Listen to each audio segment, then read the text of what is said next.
দেখো বন্ধুরা, জবা কতগুলো জবা ফুটেছে দেখো। এটা দেশি রক্ত জবা থোকা। এটা দেখো, এই ফুলটা আমার খুব পছন্দের। এই ফুলটা এত ভালো লাগে, দেখো তোমরা, খুব সুন্দর ফুলটা। এদিকে দেখো এই নাক চাপা ফুটেছে। এদিকে এই জবাগুলোর অনেক কুড়ি আছে, এগুলো ফুটবে। এই যে এগুলো কুড়ি আছে, এগুলো ফুটবে।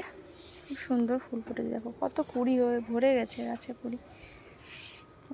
একটা ফুটেছে এই জবাটা, এখানে লক্ষ্মী জবা ফুটেছে। আর এই যে এটা চন্দন জবা, এখানে সাদা জবাও ফুটেছে। এদিকে এই নয়নতারাগুলো ফুটেছে। এই গাছটা দেখো কত সুন্দর কুড়িতে ভরে গেছে, যখন ফুটবে তোমাদের সঙ্গে আমি শেয়ার করব। তো আজ এই পর্যন্ত, ভালো থেকো সবাই, সুস্থ থেকো, দেখা হবে আরেকটি ভিডিও।